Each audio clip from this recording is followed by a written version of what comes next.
Hello pharma student, कैसे हैं आप सब? बढ़िया, मजे में। चलिए, जैसे आप लोग को पता है दोस्तों, हम लोग पढ़े थे diploma in pharmacy second year का सब्जेक्ट हॉस्पिटल फार्मेसी। और हॉस्पिटल फार्मेसी दोस्तों हमने पिछली क्लास में चैप्टर नंबर 9 को कंप्लीट किया था। आज के लेक्चर में दोस्तों स्टार्ट करेंगे चैप्टर नंबर 10। देखिए, एक चीज और बता दें, चैप्टर नंबर जो आपका 10 है, जो आज इस लेक्चर में हम टॉपिक पढ़ने वाले हैं, ये दोस्तों आपको बायोकेमिस्ट्री में भी ये चैप्टर आप पढ़ चुके होंगे। क्लियर? तो ये बायोकेमिस्ट्री का भी एक चैप्टर है और ये हमारे हॉस्पिटल फार्मेसी का भी एक चैप्टर है। क्लियर? इन दोनों चैप्टर को कंपैरेटिव एक ही माना जाता है। तो आप यहाँ पे भी, वहाँ पे भी आप पढ़े होंगे, आप यहाँ पे भी पढ़ रहे हैं। तो क्लियर? तो आप आज के लेक्चर में देखिए हमको कौन सा टॉपिक पढ़ना है। तो हमारा जो आज का लेक्चर होने वाला है दोस्तों, उसको बोलते हैं क्लिनिकल लेबोरेटरी टेस्ट के बारे में, जो कि यूज किया जाता है किसी डिजीज को आइडेंटिफाई करने के लिए, डायग्नोज करने के लिए। क्लियर? ये सब चीजों के बारे में हम आज के लेक्चर में पढ़ेंगे। इसके सिग्निफिकेंस क्या होते हैं, interpretation of the test result, और इसके टेस्ट रिजल्ट के बारे में पढ़ेंगे कि कैसे पॉजिटिव होता है, कैसे निगेटिव होता है। क्लियर? तो कौन कौन सा टेस्ट हमको पढ़ना है दोस्तों? तो इसमें पढ़ेंगे हेमेटोलॉजिकल टेस्ट, यानी जो ब्लड के माध्यम से होता है। साथ में पढ़ेंगे liver function test and renal function test, यानी कहने का मतलब एलएफटी, केएफटी, साथ में थायराइड फंक्शन टेस्ट भी पढ़ेंगे। क्लियर? तो दोस्तों आज के लेक्चर में इन सब टॉपिक को हमको कंप्लीट करना है। तो एक एक करके हम कोशिश करेंगे, थोड़ा थोड़ा करके इस लेक्चर को आगे बढ़ाएं, और अब आने वाले 4 से 5 लेक्चर के अंदर इस पूरे टॉपिक को हम कंप्लीट कर दें। क्लियर? तो बिना किसी देरी के चलिए हम स्टार्ट करते हैं आज का अपना टॉपिक, क्लिनिकल लेबोरेटरी टेस्ट। ध्यान दीजिएगा, जो भी स्टूडेंट चाहते हैं इस लेक्चर का पीडीएफ चाहिए, नोट्स चाहिए, आप हमको टेलीग्राम पे हमको कमेंट कर सकते हैं। और आपका डिप्लोमा जो है बाइलिंगुअल सिलेबस है। बाइलिंगुअल सिलेबस में आप हिंदी इंग्लिश मिक्स करके लिख सकते हैं। आप अच्छे से पढ़िए और अच्छे से कंसेप्ट को समझते हुए हिंदी इंग्लिश मिक्स करके अपने एग्जाम में लिखिए। ठीक है? तो उसमें कोई दिक्कत वाली बात नहीं होगी। देखिए, आज का जो हमारा लेक्चर है clinical laboratory test. Clinical laboratory test वे परीक्षण, वे टेस्ट होते हैं जो लेबोरेटरी यानी जो लैब के अंदर शरीर के विभिन्न सैंपल जैसे blood, urine, stool, body fluid की जांच करके किए जाते हैं। करने का मतलब है बॉडी के जो भी बॉडी के जो भी पार्ट होते हैं, जैसे ब्लड हो गया, यूरिन हो गया, मल हो गया, या बॉडी की कोई फ्लूइड हो गई, इन सबको सैंपल के रूप में लेकर के लैब के अंदर क्या करते हैं, उसमें कोई टेस्ट करते हैं, उसमें परीक्षण करते हैं, उसमें जांच करते हैं। उसी को हम क्लिनिकल लेबोरेटरी टेस्ट के नाम से जानते हैं। इसका मुख्य उद्देश्य होता है दोस्तों, जो भी बीमारी है, जो भी रोग है, उसकी पहचान करना, उसकी गंभीरता को जानना कि वो कितना सीरियस है, कितना कॉम्प्लिकेशन है कि नहीं है। साथ में ट्रीटमेंट की प्रभावशाली को मॉनिटरिंग करना, यानी हम जब इलाज कर रहे हो उस समय भी क्या करें, हम उसको मॉनिटर करते रहें, यानी बार बार उसका टेस्ट कराते रहें, तो हमको पता चलेगा कि जो हमारा इलाज है वो अच्छे से हो रहा है कि नहीं हो रहा है। क्लियर? सरल शब्दों में कहें तो क्लिनिकल लेबोरेटरी टेस्ट डॉक्टर को यह समझाने में मदद करता है कि शरीर के अंदर क्या समस्याएं हो रही हैं। क्लियर? कोई भी डॉक्टर आपको टेस्ट किस लिए करवाता है, कि ये जानने के लिए कि आपके शरीर में एक्चुअल में क्या प्रॉब्लम हो रही है। उस टेस्ट को समझने के लिए, उस प्रॉब्लम को समझने के लिए डॉक्टर क्या करते हैं, आपको टेस्ट कराने के लिए क्या करते हैं, सजेस्ट करते हैं। डिफिनेशन की बात करें इसके, तो दोस्तों इसकी डिफिनेशन एकदम सिंपल ही है। Clinical laboratory test are the diagnostic test. ये क्या होते हैं? डायग्नोस्टिक टेस्ट, यानी किसी भी जांच पड़ताल के लिए, किसी भी बीमारी की पता लगाने के लिए, डायग्नोस करने के लिए टेस्ट किए जाते हैं। Perform on the body sample, जो कि बॉडी सैंपल पे परफॉर्म किए जाते हैं, जैसे ब्लड पे, यूरिन पे, अदर बॉडी फ्लूइड में, टू डिटेक्ट करना, डायग्नोस करना एंड मॉनिटर करना। किसको? डिजीज को। डिजीज को डिटेक्ट करने के लिए, डिजीज को पहचानने के लिए, डिजीज को जानने के लिए, और उस डिजीज को मॉनिटर करने के लिए कि डिजीज कैसे, कितना सीरियस है, कैसे हो रही है। इन सब चीजों के जानने के लिए हम क्या करते हैं, टेस्ट परफॉर्म करते हैं, जिसे हम क्लिनिकल लेबोरेटरी टेस्ट के नाम से जानते हैं। हमारा जो पर्पज होगा, जो हमारा इंपॉर्टेंस होगा आज के लेक्चर में, वो देख लीजिएगा। हमारा जो लेक्चर में इंपॉर्टेंस है, इस क्लिनिकल लेबोरेटरी टेस्ट में जो इंपॉर्टेंस है, क्लिनिकल लेबोरेटरी टेस्ट का उपयोग कई उद्देश्य के लिए किया जाता है। पहला, डिजीज को डायग्नोस करना। कोई भी बीमारी हो उसको डायग्नोस, पता लगाने के लिए, बीमारी का जांच करने के लिए हम यूज करते हैं। मॉनिटरिंग ऑफ ट्रीटमेंट, किसी भी ट्रीटमेंट को क्या करना, किसी भी इलाज को क्या करना, मॉनिटर करना है, यानी उसको समय समय पर उसको चेक करना है कि वो अच्छे से इलाज हो रहा है कि नहीं हो रहा है।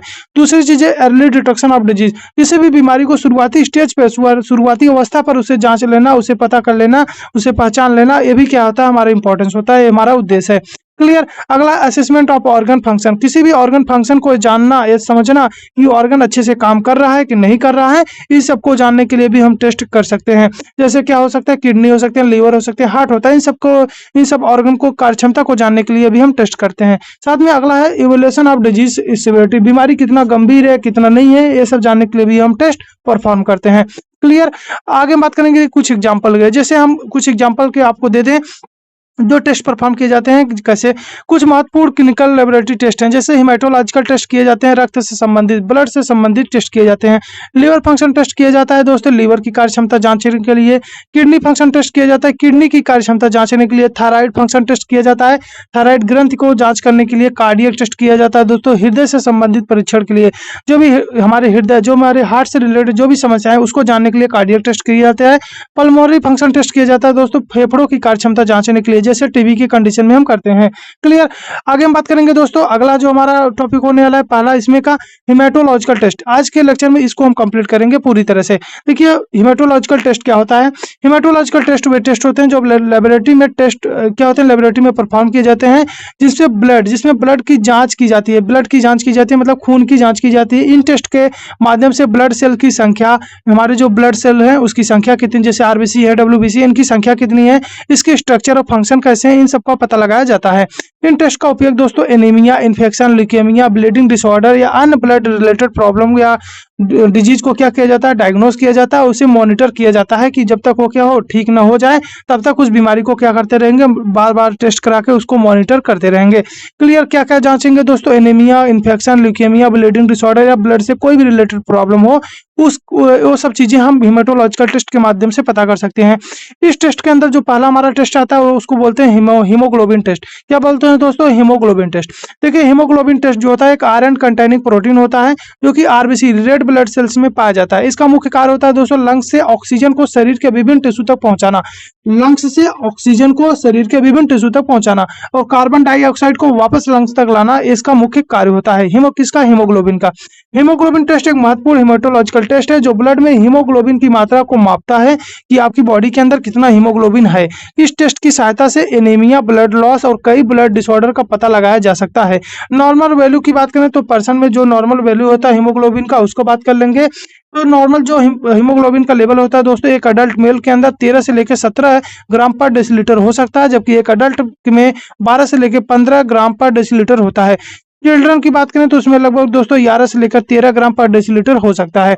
क्लियर। इसके सिग्निफिकेंस की बात करें यानी इसकी कमी या वृद्धि से क्या कोई समस्या हो सकती है, वो सब चीजें अगर होगी तो उस चीजें भी हम देख लेते हैं। देखिए अगर हीमोग्लोबिन का लेवल अगर कम हो जाएगा, डिक्रीज हो जाए, जो अभी ऊपर हमने नॉर्मल रेंज देखा है, अगर हीमोग्लोबिन का लेवल क्या हो दोस्तों कम हो जाए तो निम्न स्थितियों में ये दर्शाता है कि उसको क्या हो गया है, एनीमिया हो सकता है, ब्लड लॉस हो सकता है या दोस्तों आयरन डिफिशियंसी, आयरन की कमी हो सकती है, या विटामिन B12 या फोलिक एसिड की कमी हो सकती है, या कोई क्रोनिक डिजीज हो सकती है। क्रोनिक डिजीज वो डिजीज होती है दोस्तों जो लंबे समय तक बीमारी क्या हो, ठीक ना हो, ऐसी डिजीज को हम क्रोनिक डिजीज कहते हैं। एक्यूट डिजीज वो डिजीज होती है जो शॉर्ट टर्म में होती है और ठीक हो जाते हैं, जैसे हमारे खांसी हो गया, सर्दी जुकाम हो गए, ये क्या होते हैं दोस्तों एक्यूट। क्रोनिक में हमारा टीबी हो गया, थायराइड हो गया या हमारे शुगर हो गए, क्या कैसे डिजीज हैं दोस्तों, क्रोनिक डिजीज माने जाते हैं। क्लियर। आगे बात करेंगे दोस्तों, अगर इसका हीमोग्लोबिन का लेवल अगर इंक्रीज हो गया, अभी तो बात किए थे हमने डिक्रीज पे, अगर इसका लेवल इंक्रीज हो जाएगा दोस्तों तब भी प्रॉब्लम है, तो निम्न स्थितियों को दर्शा सकता है, जैसे पॉलीसाइथेमिया या डिहाइड्रेशन जैसे समस्याओं को उत्पन्न कर सकती हैं। क्लियर। और क्या उत्पन्न करेंगे दोस्तों, लिविंग एट हाई एल्टीट्यूड, अगर आप मतलब ऊपर किसी ऊंचाई पे रह रहे हैं तब भी दोस्तों हीमोग्लोबिन का लेवल बढ़ सकता है, साथ में क्रोनिक लंग्स डिजीज के कंडीशन पे भी ये चीजें बढ़ सकता है। आगे बात करें दोस्तों क्लिनिकल इंपॉर्टेंस। क्लिनिकल इंपॉर्टेंस क्या है इसका, देखिए एनीमिया की डायग्नोस में मदद करता है, ब्लड लॉस की सीवियरिटी को जानने में सहायक होता है, न्यूट्रिशनल डिफिशियंसी का पता लगाने के लिए उपयोगी होता है हीमोग्लोबिन, साथ में ट्रीटमेंट मॉनिटरिंग के लिए भी हीमोग्लोबिन का लेवल नियंत्रित रूप से जांचा जाता है, हमेशा पता लगाया जाता है कि हीमोग्लोबिन का लेवल सही है कि नहीं है। क्यों, क्योंकि हीमोग्लोबिन क्या करता है, ऑक्सीजन की सप्लाई करता है किसको, हमारे लंग्स से लेकर हमारे बॉडी के डिफरेंट ऑर्गन तक, डिफरेंट टिश्यू तक। क्लियर। आगे बात करेंगे दोस्तों, जिसमें अगला हिमेटोलॉजिकल टेस्ट में दूसरा टेस्ट आता है उसको बोलते हैं आरबीसी टेस्ट, जिसको क्या बोलते हैं, RBC count. Clear. RBC count में नाम से क्लियर हो रहा है, काउंट कर रहे हैं, यानी आरबीसी की जो सेल है उसको क्या करेंगे, उसको काउंट करेंगे, उसके नंबर को काउंट करेंगे, कितने सेल्स पाए गए हैं आरबीसी के। क्लियर। रेड ब्लड सेल्स को इरिथ्रोसाइट भी कहा जाता है। ये ब्लड सेल्स और शरीर में ऑक्सीजन को लंग्स से टिश्यू तक पहुंचाने में हेल्प करते हैं और कार्बन डाइऑक्साइड को टिश्यू से लेकर लंग्स तक ले जाने में कार्य करते हैं। आरबीसी काउंट टेस्ट एक महत्वपूर्ण हिमेटोलॉजिकल टेस्ट है जिसमें ब्लड आरबीसी की कुल संख्या को मापा जाता है। इस टेस्ट की सहायता से एनीमिया, पॉलीसाइथेमिया और बोन मैरो डिसऑर्डर जैसी समस्याओं का पता लगाया जाता है। नॉर्मल वैल्यू की बात करें, नॉर्मल क्या होता है, इसका लेवल क्या होता है, देखिए नॉर्मल मेल के अंदर बात करें तो 4.7 से लेकर 6.1 4.1 मिलियन सेल्स होते हैं पर मिलीमीटर क्यूब, जबकि एक अडल्ट फीमेल के अंदर दोस्तों 4.2 से लेकर 5.4 मिलियन सेल्स हो सकते हैं आरबीसी के पर मिलीमीटर क्यूब, जबकि चिल्ड्रन में 4 से लेकर 5.2 मिलियन सेल्स पर मिलीमीटर क्यूब हो सकते हैं। सिग्निफिकेंस की बात करें दोस्तों, सिग्निफिकेंस क्या होगा, यानी हमारे कहने का मतलब है आरबीसी के कम या वृद्धि से कौन सी बीमारी हो, कौन सी समस्याएं हो सकती हैं, यानी किन कंडीशन में क्या हो सकता है, बढ़ सकता है, किस कंडीशन में कम हो सकता है। देखिए अगर डिक्रीज की बात करें तो आरबीसी कम हो जाए तो निम्न परिस्थितियों को दर्शाता है, जैसे एनीमिया हो गया है, ब्लड लॉस हो गया, iron deficiency, bone marrow disorder होगा तो आरबीसी की जो काउंट होगी दोस्तों कम हो जाएगा। इंक्रीज कब हो जाएगा दोस्तों, अब इंक्रीज तब होगा जब पॉलीसाइथेमिया, डिहाइड्रेशन या हाई एल्टीट्यूड एरियाज में आप रह रहे हो। हाई एल्टीट्यूड एरिया का मतलब होता है दोस्तों कहीं ऊंचाई पे, जैसे आप कहीं पहाड़ों वहाड़ों पे रह रहे हैं, तब उस कंडीशन में आपकी बॉडी के अंदर आरबीसी की काउंट बढ़ जाएगी। क्यों? क्योंकि आरबीसी की अगर संख्या बढ़ेगी तभी ऑक्सीजन की सप्लाई पूरी हो पाएगी। क्लियर? हम सबको पता है हाई एल्टीट्यूड पे जो ऑक्सीजन का प्रेशर होता है, ऑक्सीजन प्रेशर होता है दोस्तों कम हो जाता है, इसलिए आरबीसी ज्यादा चाहिए उस थोड़े ऑक्सीजन को कैप्चर करने के लिए। समझ में आ रहा है? आगे बात करेंगे दोस्तों क्लिनिकल इंपॉर्टेंस। क्लिनिकल इंपॉर्टेंस की बात करें तो एनीमिया की डायग्नोसिस में मदद करता है, बोन मैरो फंक्शन का पता लगाने में सहायक होता है, ब्लड डिसऑर्डर की पहचान में उपयोगी होता है, साथ में ट्रीटमेंट मॉनिटरिंग के लिए भी आरबीसी काउंट की सहायता ली जाती है। आरबीसी काउंट बहुत जरूरी माना जाता है। क्लियर? आगे बात करेंगे दोस्तों व्हाइट ब्लड सेल्स। अगला जिसमें हेमेटोलॉजिकल में है क्या है, व्हाइट ब्लड सेल्स, जिसको डब्ल्यूबीसी के नाम से भी जाना जाता है। इसको लिकोसाइट भी कहा जाता है दोस्तों। ये शरीर की इम्यून सिस्टम का महत्वपूर्ण भाग होते हैं, शरीर को बैक्टीरिया, वायरस या अन्य इन्फेक्शन से बचाने के लिए कार्य करते हैं। डब्ल्यूबीसी काउंट टेस्ट एक हेमेटोलॉजिकल टेस्ट है जिसमें व्हाइट ब्लड सेल्स की कुल संख्या को मापा जाता है। इस टेस्ट की सहायता से दोस्तों infection, inflammation and blood related problem का पता लगाया जाता है। नॉर्मल रेंज की बात करें तो नॉर्मल जो रेंज होता है दोस्तों 4,000 से लेकर 11,000 सेल्स पर मिलीमीटर हो सकता है एक अडल्ट के अंदर। क्लियर? इसके सिग्निफिकेंस की बात करें तो इसकी कमी या वृद्धि से क्या क्या दर्शाता है। देखिए अगर आपके बॉडी के अंदर डब्ल्यूबीसी की संख्या अगर बढ़ गई, इंक्रीज हो गई, यानी लिकोसाइट की अगर संख्या बढ़ गई तो दोस्तों डब्ल्यूबीसी का काउंट सामान्य से अगर अधिक हो जाता है तो बैक्टीरियल इन्फेक्शन, इन्फ्लामेशन, ल्यूकेमिया यानी ब्लड कैंसर, साथ में टिश्यू इंजरी जैसी समस्याओं को आपको देखने को मिल सकता है। अगर इनकी कमी हो गई दोस्तों, अगर डब्ल्यूबीसी कमी हो गई, हम सबको पता है अगर इसकी कमी हो जाएगी तो हमारी बॉडी की इम्यून सिस्टम कमजोर हो जाएंगे। अगर डब्ल्यूबीसी की संख्या अगर कम हो जाएगी तो वायरल इन्फेक्शन हो सकता है, आपको बॉडी बोन मैरो सप्रेशन हो जाएगा, सीवियर इन्फेक्शन हो सकती है, सर्टेन ड्रग थेरेपी हो सकते हैं, यानी सर्टेन ड्रग थेरेपी के कारण भी हमारे जो डब्ल्यूबीसी के जो काउंट है वो भी क्या हो सकते हैं, कम हो सकते हैं। क्लियर? आगे बात करेंगे दोस्तों इसके क्लिनिकल इंपॉर्टेंस की, तो इन्फेक्शन की डायग्नोसिस में मदद करता है डब्ल्यूबीसी, साथ में इम्यून सिस्टम की स्थिति को समझने में सहायक होता है। अगर आपकी इम्यून सिस्टम बढ़िया है, मजबूत है, तो हम कहेंगे उसके आपके अंदर क्या है, डब्ल्यूबीसी की संख्या अच्छी खासी है। Clear? Leukaemia and blood disorder की पहचान करने में भी सहायक होता है। ट्रीटमेंट मॉनिटरिंग के लिए भी डब्ल्यूबीसी का काउंट बहुत जरूरी होता है। आगे बात करेंगे दोस्तों जो अगला हेमेटोलॉजिकल टेस्ट के अंदर आता है प्लेटलेट काउंट। प्लेटलेट को आप सबको पता होगा, प्लेटलेट को दोस्तों थ्रोम्बोसाइट भी कहा जाता है। ये ब्लड के छोटे छोटे सेल फ्रेगमेंट होते हैं। हमारे ब्लड के ही क्या होते हैं, छोटे छोटे सेल फ्रेगमेंट होते हैं।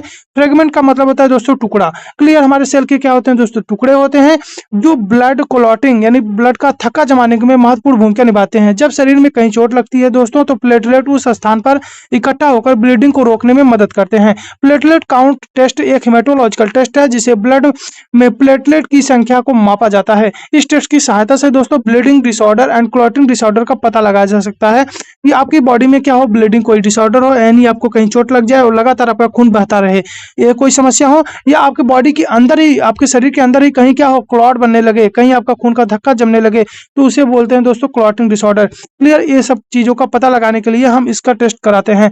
नॉर्मल प्लेटलेट की बात करें दोस्तों, नॉर्मल प्लेटलेट काउंट की बात करें तो ये होता है 1.5 लाख से लेकर दोस्तों 4.5 लाख सेल्स पर मिलीमीटर क्यूब होता है, जो एक अडल्ट के अंदर देखा जाता है।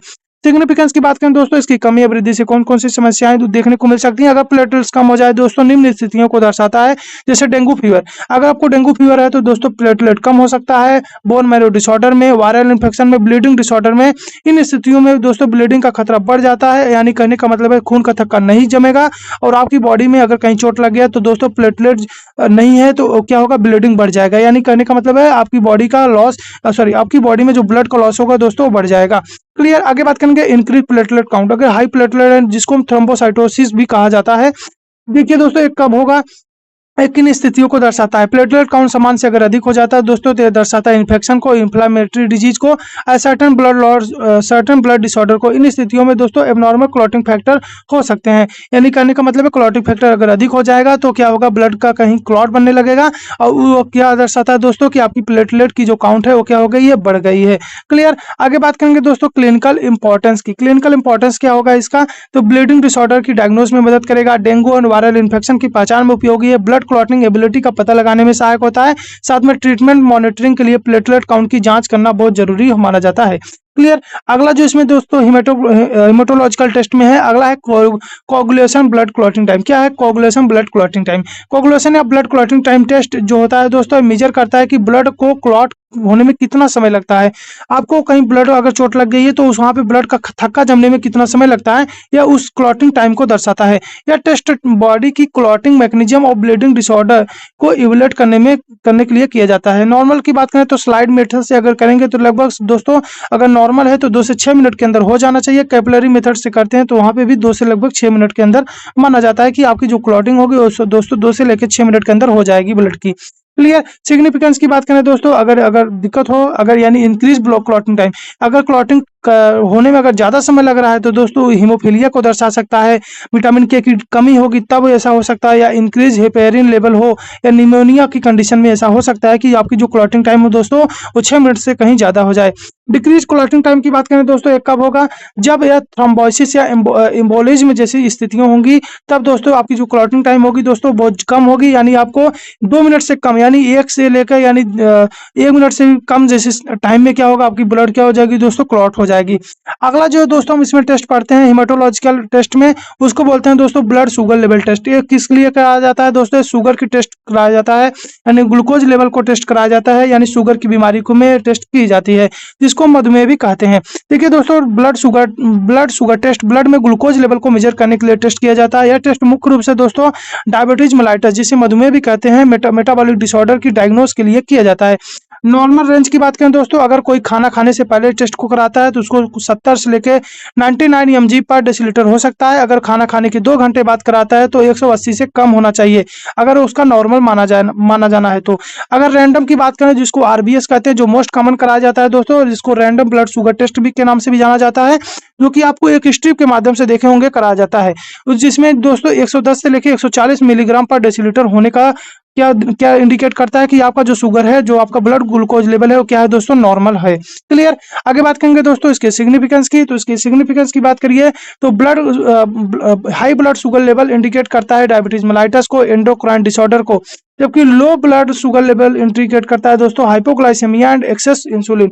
हम सबको पता है एक्सेस इंसुलिन के कारण क्यों इंडिकेट करेगा ब्लड शुगर लेवल, क्योंकि इंसुलिन जो क्या करता है, ग्लूकोज को ग्लाइकोजन में कन्वर्ट कर देता है, जिससे ग्लूकोज की लेवल क्या हो जाती है दोस्तों, कम हो जाती है। इसलिए एक्सेस अगर इंसुलिन है तो क्या होगा, ग्लूकोज का लेवल क्या हो जाएगा, कम हो जाएगा। जो हिमेटोलॉजिकल टेस्ट में जो अगला हमारा टेस्ट आ रहा है दोस्तों, उसको बोलते हैं blood uric acid test. Blood uric acid test दोस्तों यूरिक एसिड लेवल को मेजर करने के लिए किया जाता है। यूरिक एसिड प्यूरिन मेटाबॉलिज्म, यानी कहने का मतलब है अमाइनो एसिड के मेटाबॉलिज्म का एक वेस्ट प्रोडक्ट होता है, यानी एक खराब प्रोडक्ट होता है जो कि किडनी द्वारा बॉडी से बाहर निकल जाता था। लेकिन अगर आपकी बॉडी में क्या हो, अगर इसकी मात्रा बढ़ जा रही है या इसकी मात्रा पाई जा रही है तो उसे बोलते हैं दोस्तों ब्लड यूरिक टेस्ट के माध्यम से उसे पता लगाया जाता है। देखिए जो इसका नॉर्मल रेंज होता है दोस्तों ब्लड के अंदर 2 से लेकर 6 mg पर 100 ml हो सकता है, लेकिन अगर इससे कहीं अगर बढ़ गया है, अगर हाई यूरिक एसिड लेवल हो गया है तो गठिया जैसे रीनल यानी किडनी फेलियर जैसी समस्याएं आपको देखने को मिल सकता है। रीनल फेलियर, किडनी डिसऑर्डर, गठिया, गाउट, इन सब समस्याओं को आपको देखने को मिल सकता है अगर आपकी बॉडी ब्लड में अगर जो यूरिक एसिड है दोस्तों 2 से लेकर 6 मिलीग्राम पर 100 ml अगर बढ़ गया है तो। क्लियर। और जिसके कारण आपको जो ज्वाइंट पेन होता है, अगर किसी को ज्वाइंट पेन होता है तो जाइएगा ब्लड यूरिक टेस्ट कराइएगा। क्लियर। आगे बात करेंगे दोस्तों, इसमें जो हमारा अगला टॉपिक है क्या, लीवर फंक्शन टेस्ट। इसको पढ़ेंगे दोस्तों नेक्स्ट लेक्चर में। आज हमने हिमेटोलॉजिकल टेस्ट को पूरी तरह से कंप्लीट कर लिया है पहले अपने लेक्चर में। दूसरे लेक्चर में बात करेंगे दोस्तों लीवर फंक्शन टेस्ट के बारे में। तब तक के लिए आप पढ़ते रहिए। अगर अभी ने अपने चैनल को सब्सक्राइब नहीं किया है दोस्तों, चैनल को सब्सक्राइब करिएगा और अपने फार्मा दोस्तों के साथ जरूर शेयर करिएगा। ठीक है, तब तक के लिए पढ़ते रहिए।